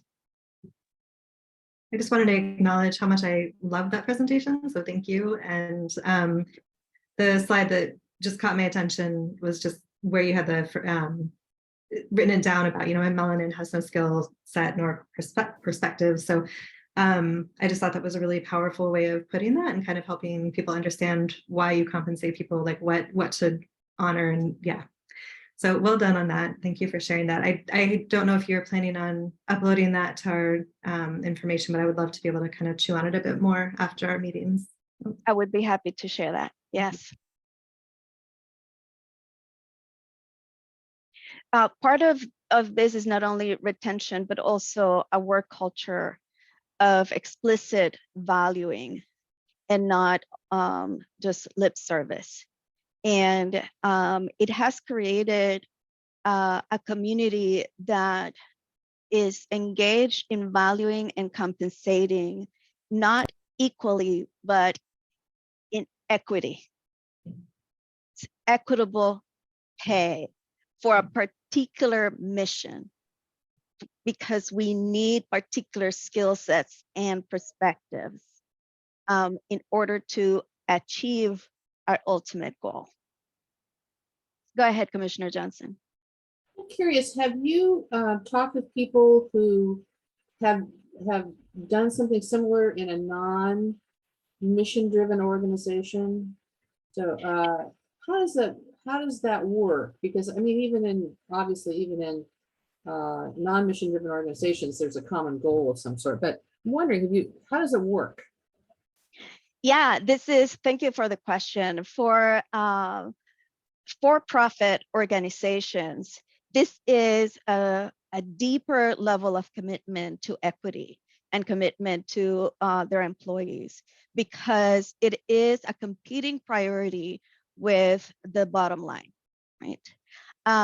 However, I based many of these decisions, particularly those regarding intercultural immersion or multicultural immersion and multilingualism in research of how all organizations benefit from having folks with this great range of diversity. One has to do in multilingualism, has to do with research that shows over and over how multilingual folks have more creative troubleshooting skills, like solving problems in creative ways comes easier because of neuronal pathways created by the learning of 2 or more languages. And then the research about multiculturalism is the skill set of adaptation, which is huge for our workforce. We are constantly trying to, how do we increase our capacity to achieve our goals? And that necessitates adaptation as a skill for the whole workforce. So when we have a way that research shows us that skill set is strongly correlated with, in this case, multiculturalism, then for-profit organizations are more, more willing to consider this kind of compensation structure, also because of how it is transparent and predictable. One of the things that keeps people from staying in a job is because they are not sure if their finances will pan out next year, 2 years, 3 years. So a structure like this provides for predictability and financial planning for individuals and families. Have you, how long, when did you implement this structure? July of, hold on a second, 2020, hold on a second, 21, July 2021. It So have you feels it gone- was 10 years ago. Have you gone back and done tweaks on it? And what kinds of things did you discover, questions or things that came up with people that you were recruiting? Yes, we have learned a lot from this structure. First of all, we work together with a compensation committee that is representative of all grades and departments within the organization, and they created multiple recommendations. One of the recommendations was this same structure, but with only 10 steps. I wanted to see actually 20 or 25 steps, but they recommended 15, and the leadership said yes. And lo and behold, it's not enough steps to have a range of steps that is sustainable. So, however, with this huge inflation experience, then we have not only kept up, but also we have seen how housing affordability, which is our indicator for the minimum wage, actually is now way higher, even after all the COLA applied to the structure. So while we have maintained a lot of competitiveness for particularly lower grades within our structure, we are still behind because inflation has been so dramatic. So yeah, we are tweaking it, and every 3 years we have a salary study. Mhm. And we are due to have our salary study this fall. And at that point, I'm going to probably learn a lot about the flows of this particular structure. But overall, the feedback from our employees and from my colleagues in HR have been very positive. Has anybody on your board taken this structure back and tried to implement it at their organization? Yeah, we've had actually presentations for the board. We've had presentations for our donors, Mhm. because one of the points that some concerns that people had was how to tell our donors that our salaries for lower wages are so much higher than in other organizations. So I presented to the donors and I said, well, you trust us with your money to end hunger. You don't want us to use your money to make the problem worse. Mhm. If we have salaries that make the problem worse, we are not good stewards of your money. And actually, after that presentation, some donors decided to give more. Well done. Thank you. Go ahead, Commissioner Gill. Yeah, so I really liked your presentation as well. I thought it was really good, and I look forward to reading your link. I have a question just because you have so much experience on this. How you feel that this might translate to an elected official and how that might be different? Yeah. Because we can't have qualifications in the same way because there are no qualifications to run. So if you can kind of expand on what your thoughts there would be. Yeah. Thank you, Commissioner Gill, for the opportunity to translate. Yeah, the way that I see it is actually that the city would have perhaps a system of ranges, right? If we were to translate this particular structure, for example, is that we would have a range of 4 steps for mayor, 4 steps for council member, 4 steps for auditor, and then identify if folks, for example, are have multicultural immersion experience, if they have multilingual skills, in 2 or more languages at a minimum proficiency level. I'm losing my Englishing. So my I guess my nirvana world is that the city has a structure that tells not only the voters, but potential public officials that we value and we recognize that that these skill sets are make our mission more achievable. And because of that, we have a range that recognizes and compensates, not equally, but through an equity lens. Does that help, Commissioner Gill? I think so. I still have to think about whether those are considered qualifications. I guess I have to think about it. I have to ruminate on it.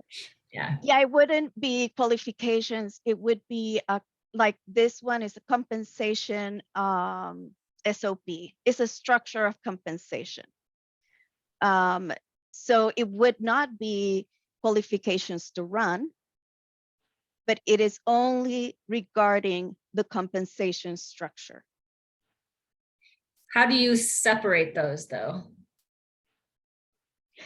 But because we are deciding that there are some skill sets that we have a responsibility to compensate because the city benefits from them. When would you do So, that? If just being practical, so when somebody files to run for election, suppose we do this. Somebody files to run for election, do you at that point run them through your matrix and determine that if they are elected, that this person will receive this compensation? So that they would know when they're running, and that the voters would know because of these skills, this person would qualify for a higher salary if you elect them. Now, there are people that would say, well, I want to pay extra, so so how, practically speaking, how would it work? Well, this is for us to discuss. This is very innovative, and really this would be us building it. My thinking is that it's actually once the person is elected, is the interaction with the city starts, and that's when salaries are determined. So not before running, but because this would be transparent, the city, the voters, and the potential candidates would know. But the determination wouldn't happen until after the voting happens, or the final determination. How would they know? Because unless a candidate brings to the table and said, here are the 4 criteria that would make me eligible for the highest level of compensation. Yeah, thank you. You would have to declare that when you filed, so that you wouldn't want to then award a higher salary after they're elected. So you'd have to do it at the time they file and put themselves out there as a candidate and say, I'm a level 4. I qualify as a level 4 because of these, criteria. Well, what I use, and again, we would have to connect with the lawyers. This is all, I've never applied this to, public office, so I don't have all of the answers. But I think that, well, one of the things that we have to do because of the Equity Pay Act is to have verifiable bona fides or bona fides. Okay, bona fides.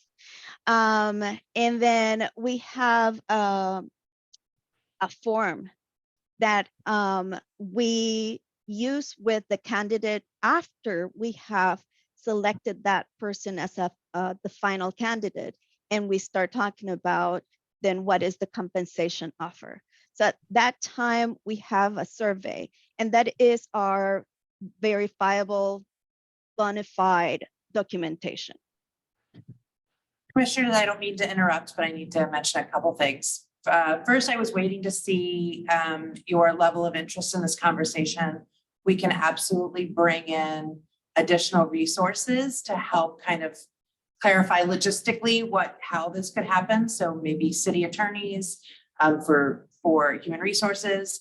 There's also the elections office through the auditor's office. We can bring in some expertise to continue this conversation if you are interested in continuing it. I also want to note and say welcome to Latricia Tillman, who has joined us. We are at an unfortunate impasse, Ms. Tillman, in that we have about 4 minutes left until we are wrapping up the meeting. It is supposed to end at 8 o'clock. And so it is only the commissioners who can choose to extend the meeting beyond 8 o'clock. The question to the commissioners is, would you like to extend the meeting by another 20 minutes, say, or would you like to invite Ms. Tillman to come back at another time when you have more time to have a conversation? I apologize for that awkward interlude, Ms. Tillman, but that's where we're at.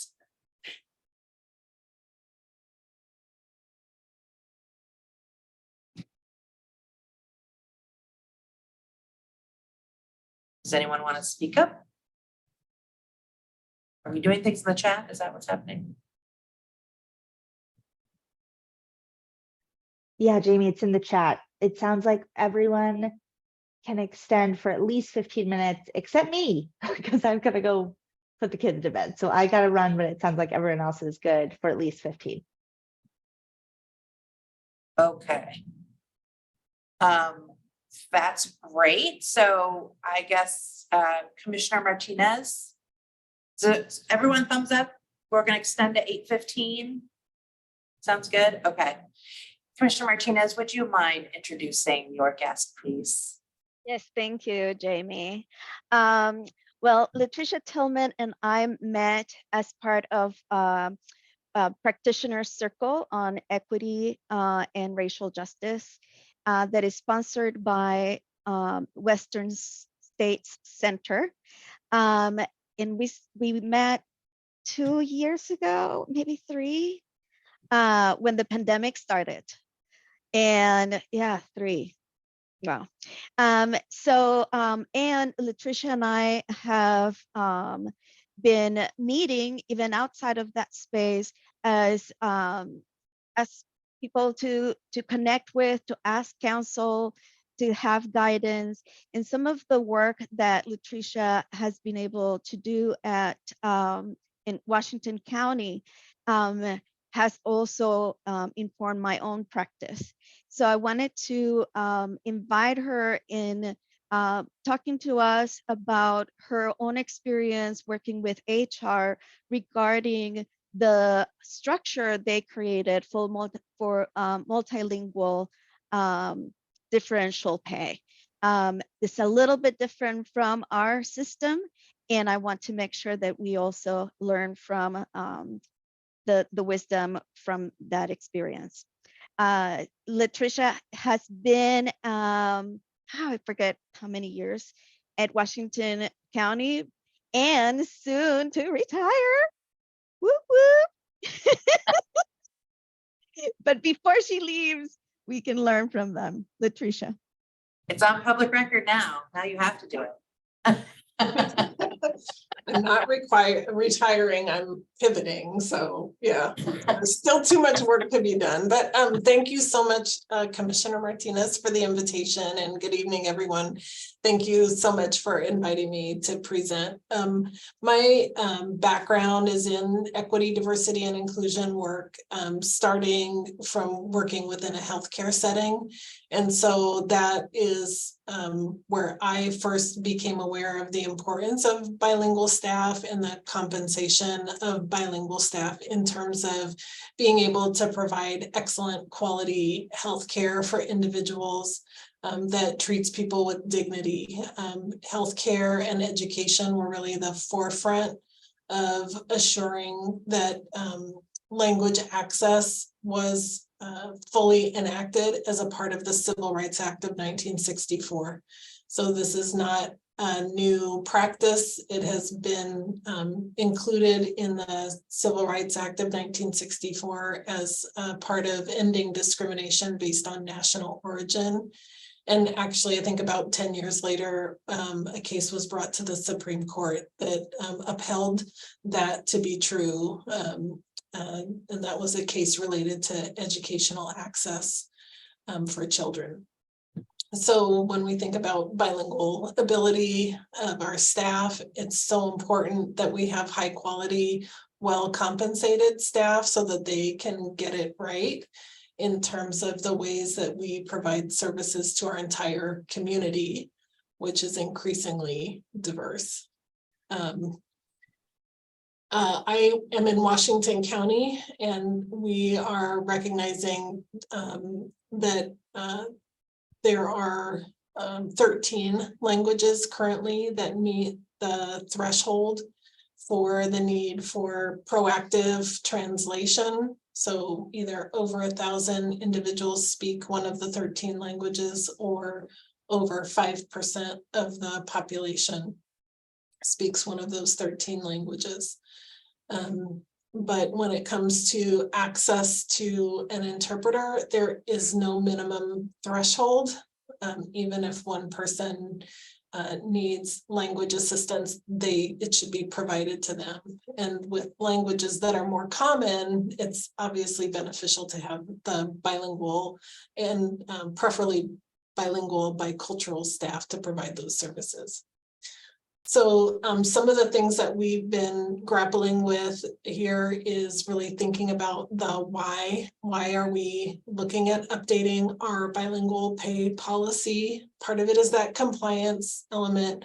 Part of it is really recognizing bilingual skill, as a professional and valued skill within our workforce, as well as I mentioned before, the ability to provide high quality services for our linguistically diverse communities. And when we started looking at our bilingual pay policy, which was enacted maybe like 10, 15, 20 years ago, we realized there had never been an update. The policy, as it was initially written, set like a minimum threshold for utilization of a language and set a flat rate of bilingual pay differential.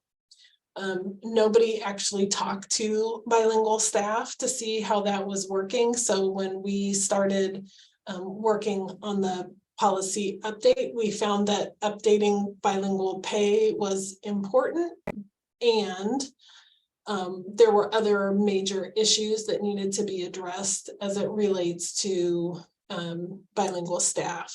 So we found a significant lack of clarity for how bilingual staff are deployed.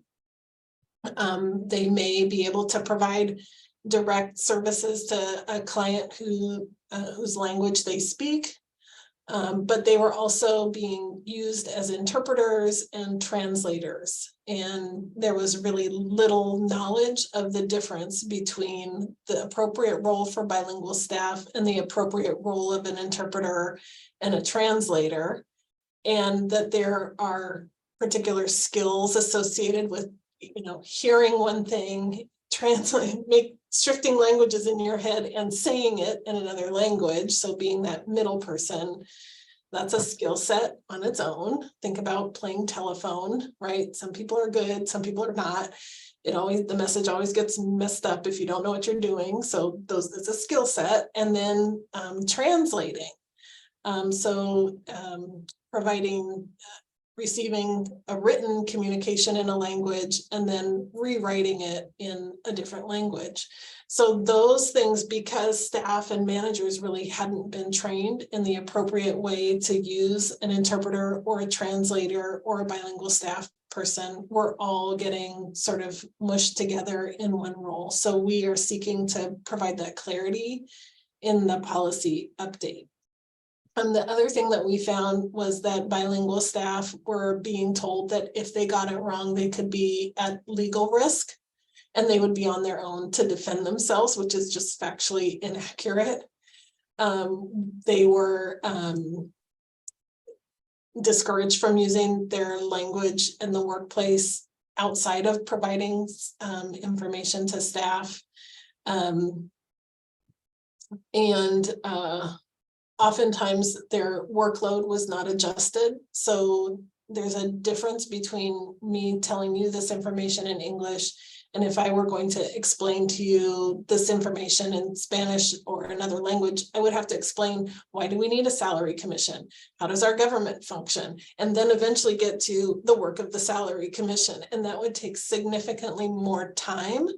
And that would require an adjustment in workload. And that had not been happening. So again, more issues. There's just labor on top of labor. In terms of the work. And then finally, the other thing that we found was that staff who are bilingual were less likely to be able to either be released to go to training or to do professional development, because that would mean finding someone with a similar skill set to fill in behind them, and also less likely to be promoted into a higher role because it was perceived as higher to find someone as good as them or like them to fill in behind them.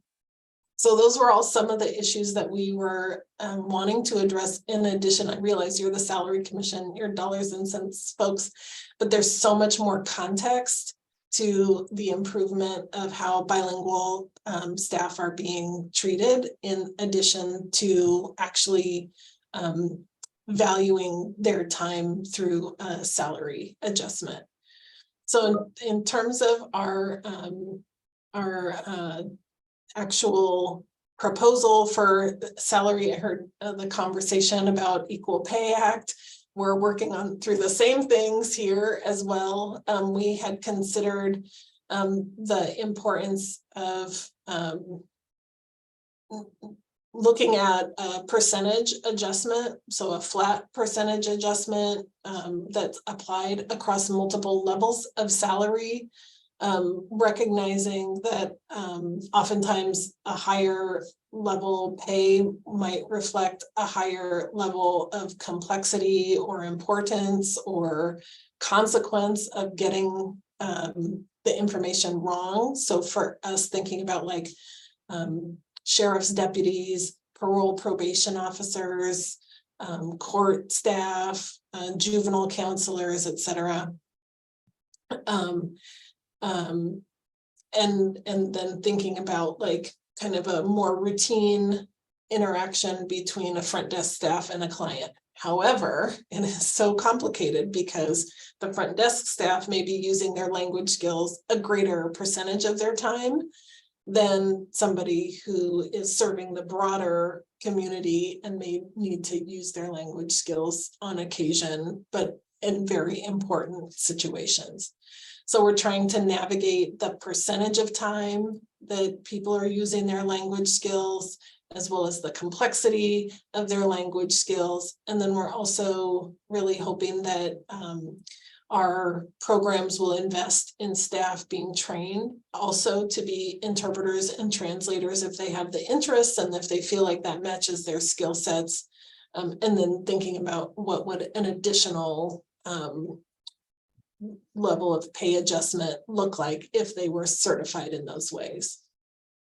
So I think those are the main points of the things that we're testing. So the other piece that we identified was that testing in was a challenge in depending on the testing company. We originally used a testing company where a lot of native speakers were not passing the test.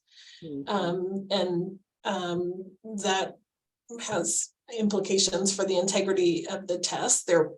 I'll just a little quick anecdote. There was a story a long time ago on NPR about in France, they were trying to get teachers of English in France, but the Americans in France couldn't pass the English test, the English proficiency test.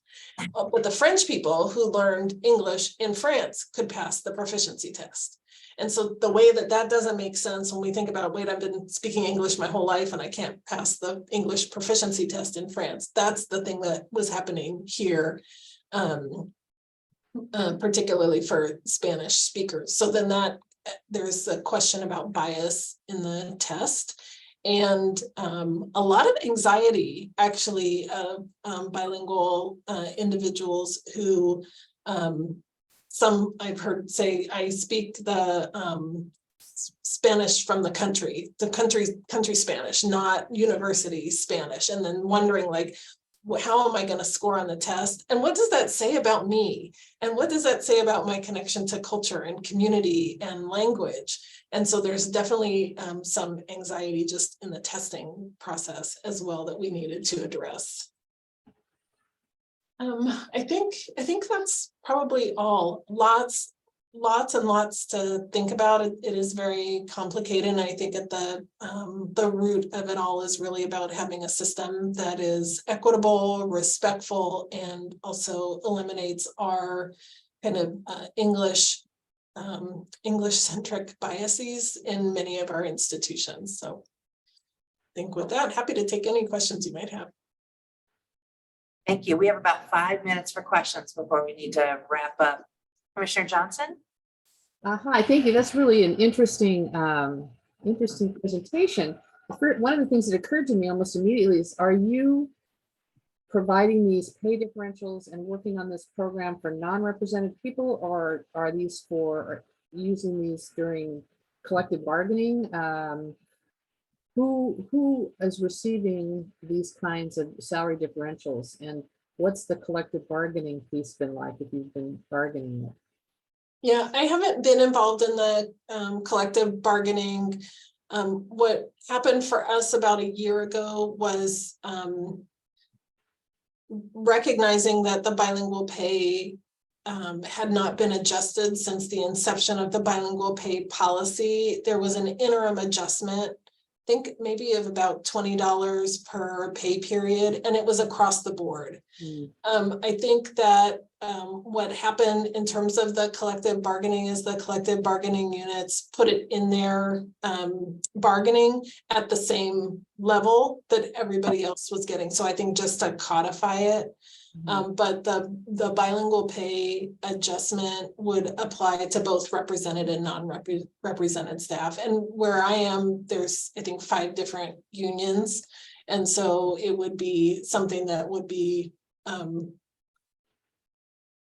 uniform from I think from the kind of institutional offering, and then it would depend on the unions whether or not they wanted to bargain a different rate. But I haven't heard that come up. Great, thank you.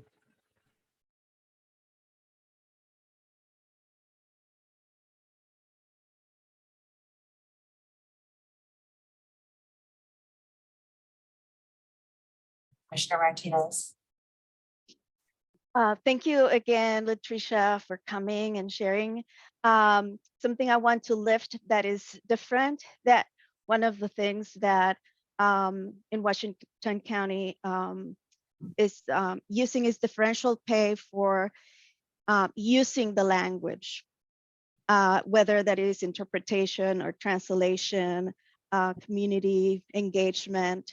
That one of the things that is different at Oregon Food Bank is if the position it requires multilingualism, then the position itself is evaluated differently.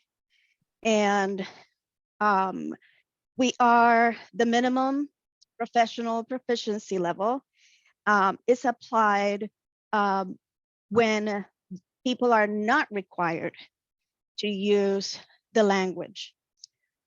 Because what we are emphasizing in that system is the skill sets that we value that come with the multilingualism.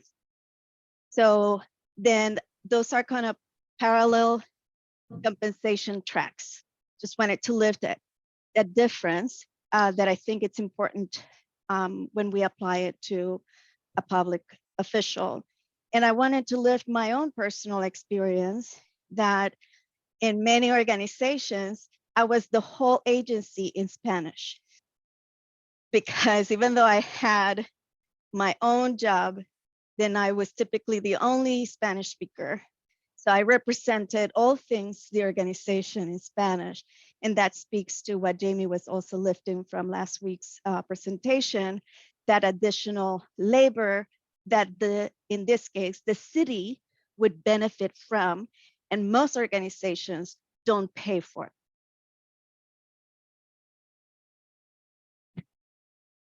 Does the city of Portland pay for it?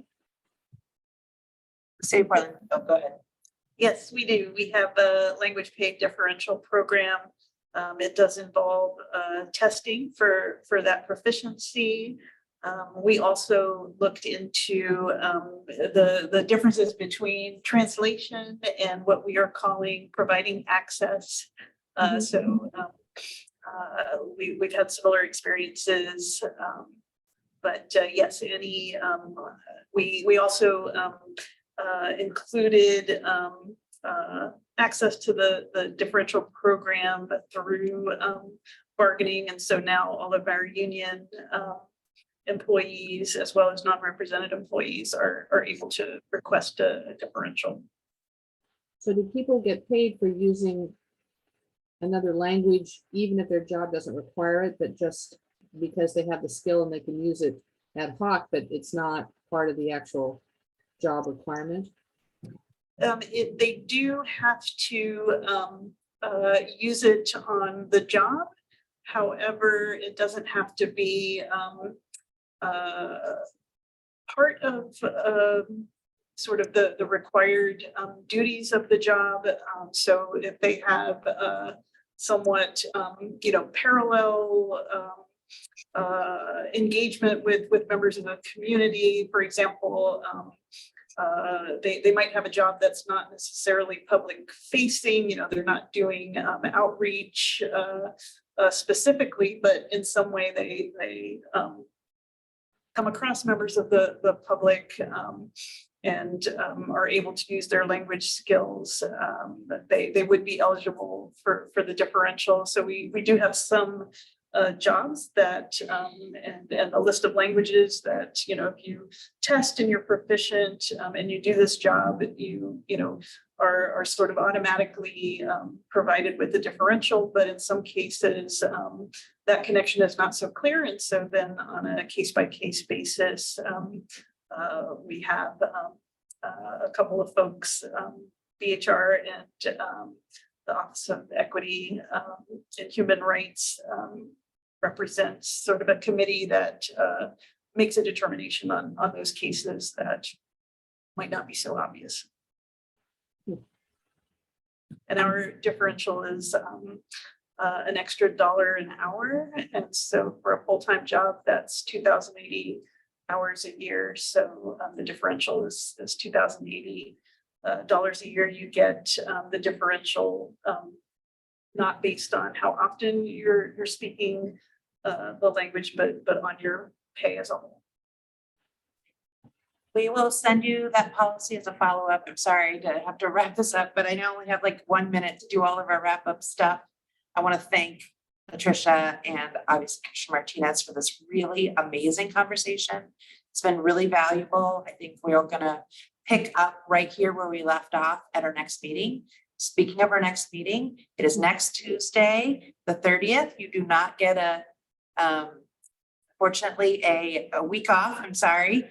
We do already have the agenda set. We have 2 speakers from the Opportunity to Serve Coalition coming to speak to you, and we will be picking up right where we left off in our methodology conversation. So you'll get materials and the agenda in just a couple days. You'll probably see your panelist link on Friday instead of the day before because Monday is a holiday. Hope you all get to celebrate that in your jobs as well. Have the day off from your work. So the next meeting will be hybrid, but we are also expecting the commission, as many of you as possible, to show up in person and join us in this lovely room. If you are not able to come in person, please let me know as soon as possible.